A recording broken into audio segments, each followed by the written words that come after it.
નમસ્કાર, આપ જોઈ રહ્યા છો મંતવ્ય ન્યૂઝ. ગુજરાતની સેમીફાઇનલ સાથે હું રોનક મોટવાડિયા. ગુજરાતની સેમીફાઇનલ એટલે કે સ્થાનિક સ્વરાજ્યની ચૂંટણીઓ કે જે હવે આગામી 4 દિવસમાં યોજાવાની છે. 26 એપ્રિલના રોજ મતદાન થશે. ત્યારે તમામ રાજકીય પક્ષો પૂરજોશમાં પ્રચાર કરી રહ્યા છે. સત્તાપક્ષ પોતાના મુદ્દાઓ, પોતાના વિકાસના કામો દર્શાવી પોતાનો મેનિફેસ્ટો જાહેર કરી જનતાના વિશ્વાસ જીતવાનો ફરી એક વખત પ્રયાસ કરી રહી છે. વિપક્ષ સત્તાપક્ષની ભૂલ કાઢી ક્યાંક જે કામમાં ખામીઓ છે તે દર્શાવી અને મત માંગવાનો પ્રયાસ થઈ રહ્યો છે. આ વચ્ચે ગુજરાતમાં શહેરો અને ગામડાઓનું શું સ્થિતિ છે? શહેરો અને ગામડાઓમાં શું ખરેખર વિકાસ સમાન થયો છે અથવા તો શહેરોને આધુનિક બનાવવામાં ગામડાઓ પછાત રહ્યા છે? આ મુદ્દો મહત્વનો છે. મોટાભાગના ગુજરાતના ગામડાઓમાંથી યુવાનોને રોજગારી માટે શહેરમાં આવવું પડે છે. આ પણ મહત્વનો મુદ્દો છે અને વિકાસના કામોની વાત હોય તો એ પણ મહત્વનો મુદ્દો છે. આ મુદ્દા પર આજે ચર્ચા કરવી છે અને મારી સાથે ગેસ્ટ પેનલમાં જોડાયા છે ભાજપના સહપ્રવક્તા શ્વેતાબેન બ્રહ્મભટ્ટ અને કોંગ્રેસના નેતા જયાબેન ઠાકોર. આપ બંને મહાનુભાવોનું મંતવ્ય ન્યૂઝ પર સ્વાગત છે. શરૂઆત શ્વેતાબેન હું આપનાથી કરીશ. ગુજરાતમાં શહેરી વિકાસને ખૂબ પ્રાધાન્ય આપવામાં આવ્યું. ગુજરાતના શહેરો અને ગામડાઓમાં શું સ્થિતિ છે? સોરી, આપ ફરી આપનો અવાજ. શ્વેતાબેન, ખાસ વિકાસને ગુજરાતમાં ખૂબ જ પ્રાધાન્ય મળ્યું છે. અત્યારની સ્થિતિએ ગુજરાતના ગામડાઓ અને શહેરોની શું સ્થિતિ છે?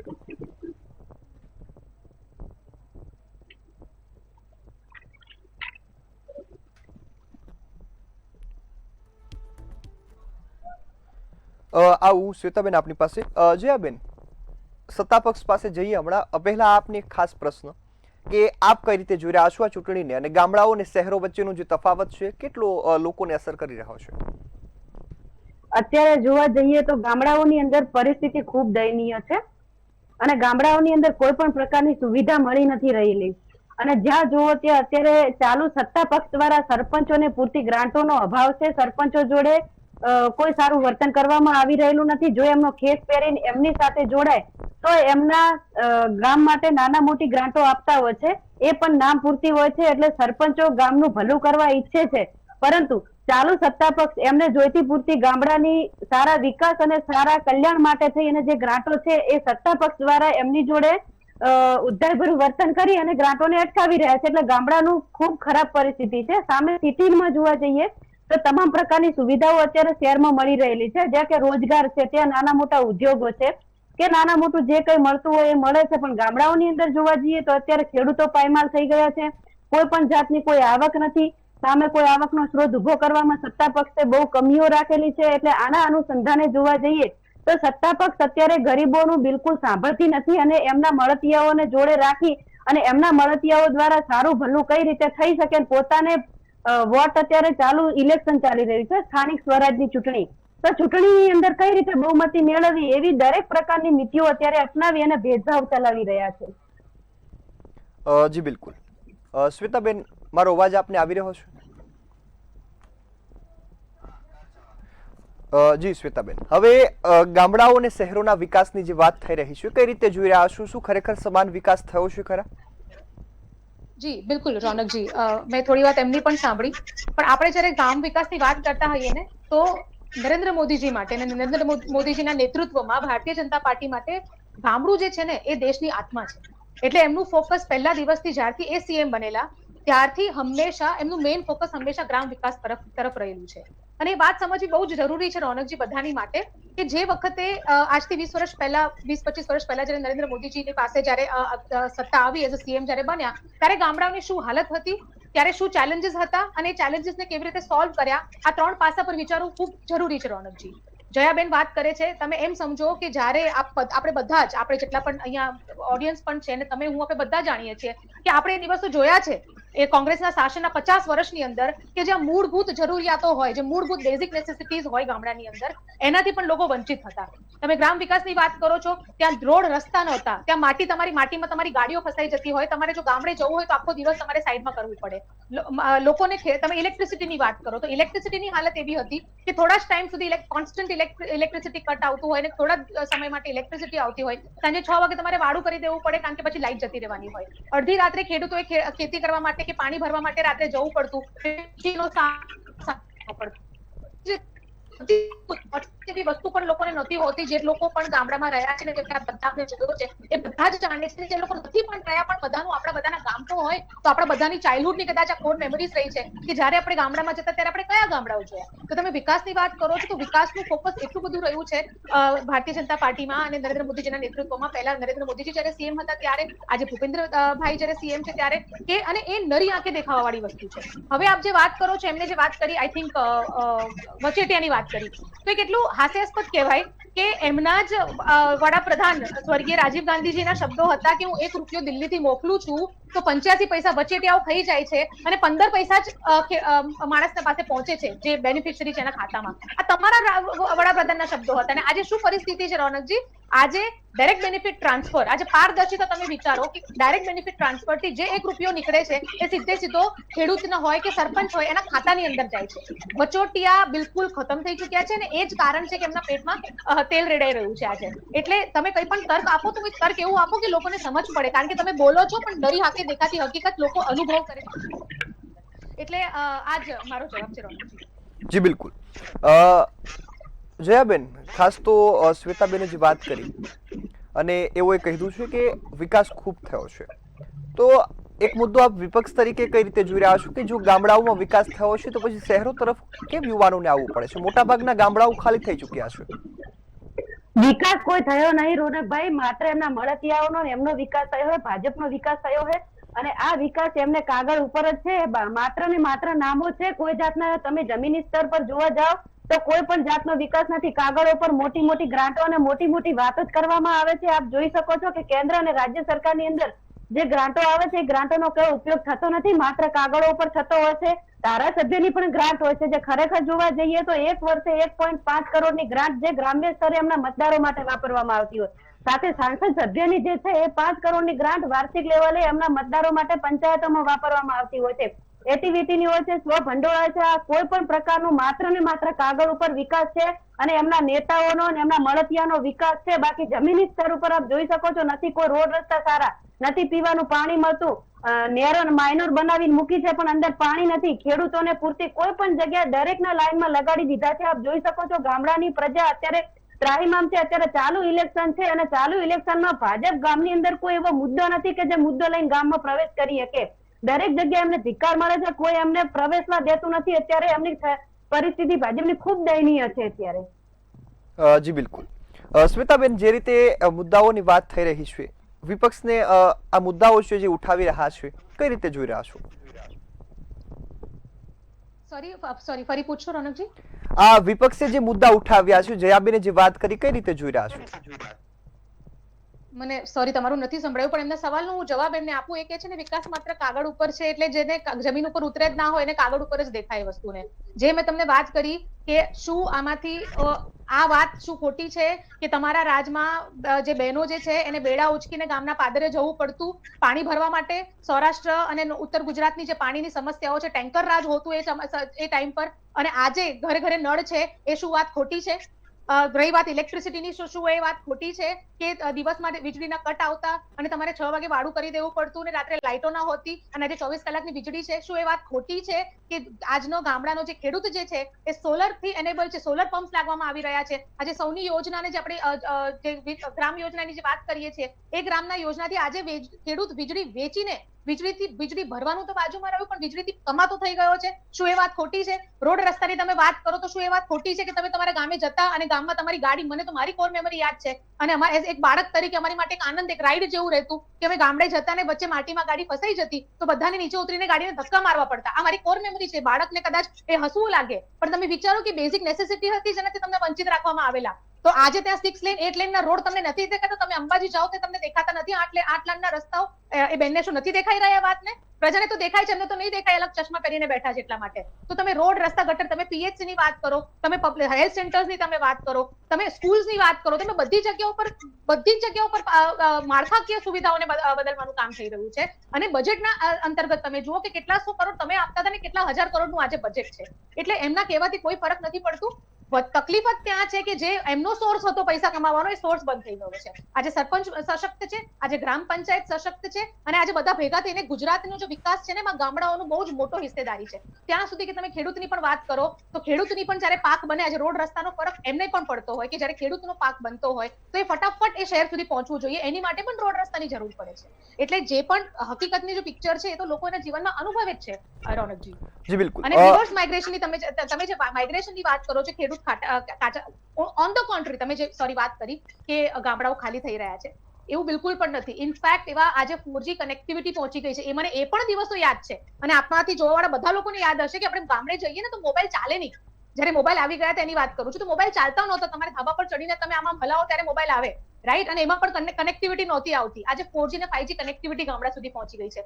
હું પર્સનલી એવા કેટલા લોકોને જાણું છું કે જે આઈટી સેક્ટરમાં જોબ કરે છે અને અમદાવાદમાં રહેવા નથી માંગતા, કારણ કે એમનું જોબ ઓનલાઈન હોય છે, તો એ નાના 2 ટાયર 3 ટાયર સિટીઝની અંદર રહે છે, અને ત્યાં રહીને પોતાના માતા પિતા સાથે, વડીલો સાથે, કે પોતાના ગામમાં કે કદાચ તમારો રોજનો ખર્ચો પણ ઓછો થાય, પેટ્રોલ ડીઝલની તમારે જરૂર નથી પડતી ત્યાં આગળ, એટલા માટે ત્યાં રહીને આજે સ્ટાર્ટઅપ્સમાં કામ કરતા હોય છે કે વિદેશી કંપનીઓ માટે કામ કરતા હોય છે. તો જમીની હકીકત આ છે, પણ એ જમીની હકીકત એર કન્ડિશનમાં બેસીને ના ખબર પડે. અને જેને નરેટિવ બનાવવું છે, નરેટિવ બનાવશે, પણ તમારા નરેટિવથી લોકોને કોઈ ફરક નહીં પડે, કારણ કે જે એક્સપિરિયન્સ કરે છે એ અનુભવ કરી જ રહ્યા છે કે શું બદલાવ આવ્યો છે. રોનકજી. જી બિલકુલ. શ્વેતાબેન, ખાસ તો ખેડૂતોની વાત આવી તો જે તેમનો પાક પાકે છે એના ભાવની વાત કરી લેજો. શું ખરેખર વ્યાજબી ભાવ મળે છે? અત્યારે શું ભાવ છે? જુઓ કે જ્યારે કમોસમી વરસાદ આવ્યો રોનકજી, જે વખતે, તો શું એ કમોસમી વરસાદમાં સરકાર ખડે પગ ના ઉભી રહી? તમે વિચારો કે એ વખતે ડીબીટી જેવી સિસ્ટમ ના હોત તો તમને કેટલો સમય લાગ્યો હોત એ બધા જ ખેડૂતો સુધી પહોંચતા. એ 10,000 કરોડ ઉપર જે બજેટ હતું, જે સહાય હતી, એ લોકોના સુધી પહોંચતા કેટલો સમય લાગ્યો હોત, અને પહોંચતા વચ્ચે કેટલા ખવાઈ ગયા હોત. એ જ આજે તુરંત, બીકોઝ સરકારની એ પોલિસી છે, બીકોઝ સરકારની એ નિયત છે, બીકોઝ સરકારની આવડત છે, બીકોઝ સરકારની એ મહેનત છે કે જ્યારે કોઈ પણ સમસ્યા ઊભી થાય છે તો એ સમસ્યાના નિવારણ માટે એ સરકારની આવડતથી એને ફટાફટ એનું નિવારણ લાવવામાં આવે છે. તો સરકારની નિયત બિલકુલ ચોખ્ખી છે. અમે અહીંયા આવે છે સુશાસન માટે, પ્રજાલક્ષી કામ કરવા માટે, અને આમાં સરકાર અને પ્રજાની વચ્ચે કોઈ ભેદ નથી. સરકાર એ જ પ્રજા છે અને પ્રજા એ જ સરકાર છે, એ માનીને જ અમે ચાલીએ છીએ. અને એટલા માટે એ અમારું ગુજરાત છે, અમારું ગામ છે, અમારા ખેતર છે, અમારા ખેડૂત છે, એ વિચારીને જ અમે બધા કામ કરીએ છીએ કે જે એમની પર વીતે છે એ અમારી પર વીતે છે, અને એવી રીતે જ બધા નિર્ણય થતા હોય છે, અને આપણે જોઈએ છીએ જમીન સ્તર પર. જી બિલકુલ. જયાબેન, જે પ્રકારે ખેડૂતોને મળતા પૂરતા ભાવની વાત હોય, શું ખરેખર અત્યારે સ્થિતિ શું છે ગુજરાતના ખેડૂતોની? શું આવક બમણી થઈ ચૂકી છે? આવક કોઈ બમણી નથી થઈ. માત્ર જે આ બેન વાતો કરી રહ્યા છે, બેનને કે તમે મારી સાથે આવો, હું તમને દેખાડું તમે કેવા રસ્તા રોડ બનાવ્યા છે. એ ભ્રષ્ટાચાર સિવાય કોઈ વાત નથી. જે પાણીની વાત બેને હાલ કરી કે નળ અમે ઘરે ઘરે મોકલાયા, નળ સે જલ યોજનામાં એટલો મોટો ભ્રષ્ટાચાર છે કે નળ પહોંચાશે તો હજુ જલ નથી પહોંચ્યું. સામે ખેડૂતોની વાત કરવા જઈએ રોનકભાઈ, તો ખેડૂતો અત્યારે લાઈનમાં લાગી ગયા છે. લાઈનની અંદર આખો દિવસ ભૂખ્યા તરસ્યા ખેડૂતો લાઈનમાં ઉભા રહે છે. ઘરેથી 5-10 હજાર રૂપિયા લઈને આવે છે એ એમના ખાતરની થેલી માટે, અને જે એમને લિક્વિડ જોઈતું નથી છતાં એક્સ્ટ્રા લિક્વિડ એમને જબરજસ્તી પકડાવી દેવામાં આવે છે. સાથે એ લોકો સવારના ભૂખ્યા તરસા હોય, તડકામાં બળતા હોય, અને સાંજે એમનો લાઈનમાં વારો આવે તો ઠીક, નકર રાત્રે ફરી પાછું જવું પડે. આવી રીતના કામ ધંધો બગાડે છે. કોઈ જાતની એમની આવક નથી. 12 મહિના પહેલા 3 મોલ લેવા થતા અત્યારે 1 લેવાય છે ખેડૂતો માટે. અને એની અંદર પણ અત્યારે કમોસમી વરસાદ, કુદરતી કોઈ આફત આવતી હોય એની અંદર ને ઉપરથી આ સરકારનો માર છે જે મોંઘવારીમાં મારી નાખી રહ્યો છે. એટલે ખેડૂતોનો તો અત્યારે સવારે કમાય તો રાત્રે બાળકો ભાડે છે કમાય, તો આ સ્થિતિ થઈને પડી છે. સાથે જે બેને હાલ વાત કરી પરિસ્થિતિની જમીની સ્તર ઉપર, તો હું બેનને ખાલી એ જ કહેવા માંગુ છું કે અત્યારે મૂળભૂત જે સુવિધાઓ પ્રજાને જોઈએ છે એ મૂળભૂત સુવિધાઓ તમારાથી પ્રોવાઈડ નથી થઈ રહી. માત્ર તમે મોટી મોટી વાતો વિડીયો મીડિયમને માધ્યમથી કરો છો, કાગળો ઉપર જ ખોટા ખાલી વાયદાઓ અને મોટી રકમો દર્શાવો છો. બાકી ખરેખર જોવા જઈએ તો કોઈ ગામડાની અંદર આરોગ્યને લગત પીએચસી કેન્દ્ર મને દેખાડો કે સારું કેન્દ્ર હોય, સારો સ્ટાફ હોય, સારી મેડિકલી કોઈ સુવિધા હોય. સામે શાળાઓ છે તો પૂરતા શિક્ષકો નથી, શિક્ષકોમાં ઘટ છે, જે ખરેખર બાળકોનું ભાવિ ભવિષ્ય ગામથી ચાલુ થતું હોય છે. રોનકભાઈ, જોવા જઈએ તો ગામડાની અંદર નથી કોઈ સારી સ્વચ્છતાની સુવિધા, જ્યાં ડસ્ટબિન કે કમ્પોસ્ટનું કોઈ પીટ બનાવવામાં આવ્યું નથી, કે ગામડાની અંદર જે ખરેખર સરપંચો કામ કરવા માંગે છે. ઘણા ગામડાઓમાં અમે તો ફિલ્ડ વર્ક કરીએ છીએ અને ગામડાઓમાં જાણીએ છીએ, જઈએ છીએ, ત્યાંની પરિસ્થિતિ શું છે કે આ માત્ર જે ભાજપ છે એ લોભામણી લાલચો આપી અને પબ્લિકના ક્ષેત્ર છે, એના સિવાય એની જોડે કોઈ મુદ્દો નથી. બાકી હકીકત સ્તરે તમે જોવા જાઓ ગ્રાઉન્ડ સ્તર ઉપર તો પબ્લિક અત્યારે રડે છે. અમે જોઈને એમના આંસુ જોઈએ તો અમને ખૂબ દયા આવે છે કે આટલી દયનીય સ્થિતિ આ ભાજપે કરી છે પબ્લિકની. એટલે એ લોકોને કોઈ પણ સુવિધા જે મળવી જોઈએ મળી નથી. નથી આરોગ્યની, નથી કોઈ શિક્ષણની, કે નથી કોઈ સ્વચ્છતાનો, રોડ રસ્તા નથી સારા, પીવાનું પાણી નથી મળતું, કોઈ પણ જાતની સુવિધા હજુ સુધી મળી નથી. માત્ર ને માત્ર ડિજિટલ વાતો અને કાગળ ઉપર ખોટે ખોટી રકમો દર્શાવી અને ગ્રાન્ટોની વાતો કરે છે. હકીકતમાં સરપંચો ઘણું કામ કરવા માંગે છે ગામનું, પણ એમના મળતિયાઓને ગ્રાન્ટો ફાળવવામાં આવે છે. બાકી સરપંચોને કોઈ જરૂરી ગ્રાન્ટો ફાળવવામાં આવતી નથી અને ખોટા સરપંચોને હેરાન કરવામાં આવે છે. જી બિલકુલ. જયાબેન, આ વખતેની ચૂંટણીમાં શું પ્લાનિંગ છે, કઈ રીતે ઉતરવાનું છે ને જીત માટે જનતાને શું વાયદો આપો છો કોંગ્રેસ તરફથી? અત્યારે રોનકભાઈ જાણીએ તો જનતા ખૂબ અમને સારું એવું સમર્થન આપી રહી છે અને પબ્લિક અમને ખૂબ પ્રેમ વરસાવી રહી છે અને પોતે અત્યારે ખૂબ પસ્તાઈ રહી છે કે અમે આટલા વર્ષો સુધી ભાજપને વોટ આપ્યો, કમળનું વોટ, એ અમારી મોટી ભૂલ હતી. પણ હવે અમારા ભૂલનો પશ્ચાતાપ અમને થઈ ગયો છે. અત્યારે ગામની અંદર કોઈ રાશનો બંધ થઈ રહ્યા છે, પીએમ એવા યોજનામાં મોટો ભ્રષ્ટાચાર થઈ રહ્યો છે, નળ સે જલમાં ભ્રષ્ટાચાર થઈ રહ્યો, રોડ રસ્તામાં ભ્રષ્ટાચાર થઈ રહ્યો, ગૃહિણીઓનો ગેસના બાટલાની લાઈનમાં લગાવી દીધી છે.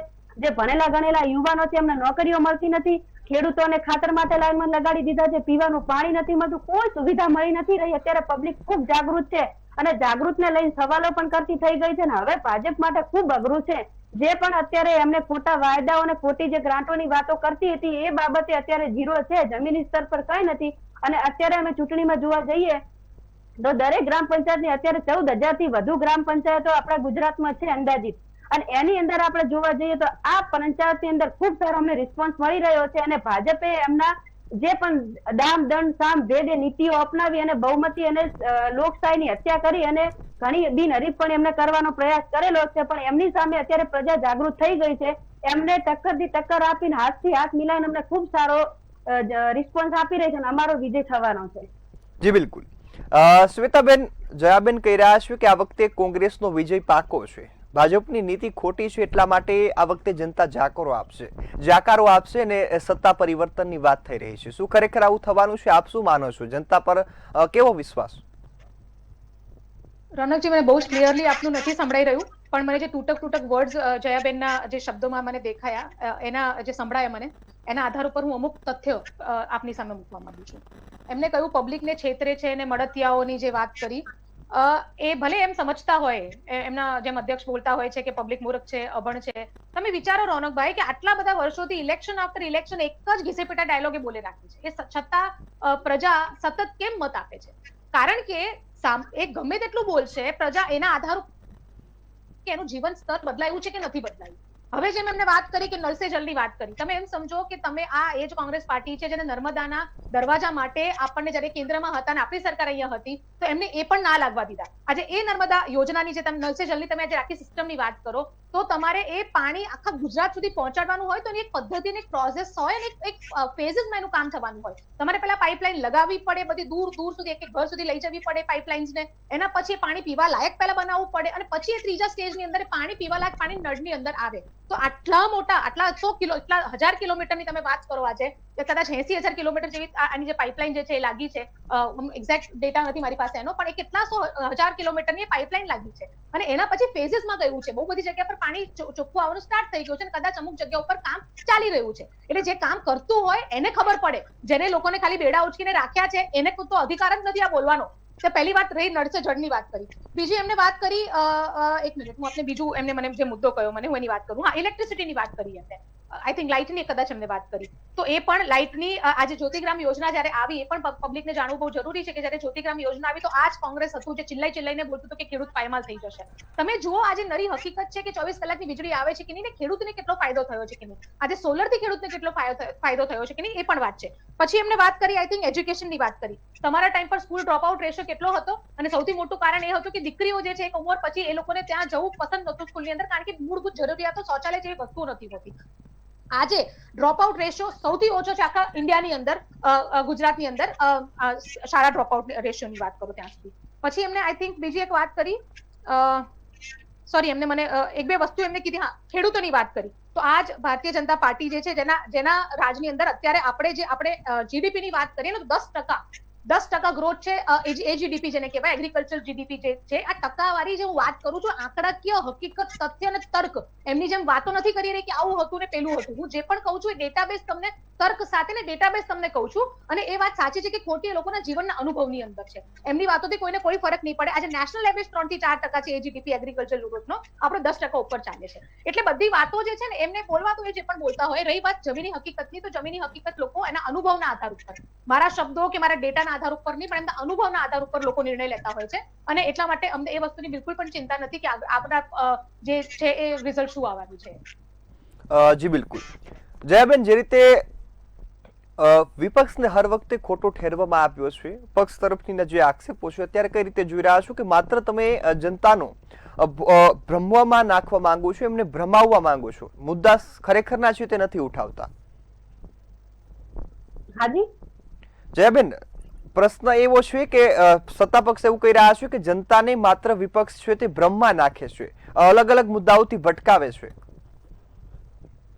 વિપક્ષ પબ્લિક ને અને પ્રજાના હિત માટે લડે છે અને પ્રજાના હિત અર્થે જ લડે છે. એ લોકો માત્ર અત્યારે કેવું છે કે જે જાગૃતતાનો અભાવ હતો પ્રજામાં, એ અભાવ અત્યારે દૂર થઈ ગયો છે. ગ્રામીણ લોકોને જે બજેટોની યોજનાઓ, જે ગ્રાન્ટોની યોજનાઓની, જે સબસિડી જેવી કોઈ માહિતી વિશે નોલેજ આપવામાં આવતું ન હતું, એ વિશે તમામ પ્રકારની અત્યારે અમારા કાર્યકર્તાઓ અમે સૌ સાથે મળીને પબ્લિકને જાગૃત કર્યા છીએ કે તમારા ગામની અંદર ગામના વિકાસ માટે શું પ્રક્રિયા થતી હોય અને શું કરી શકાય.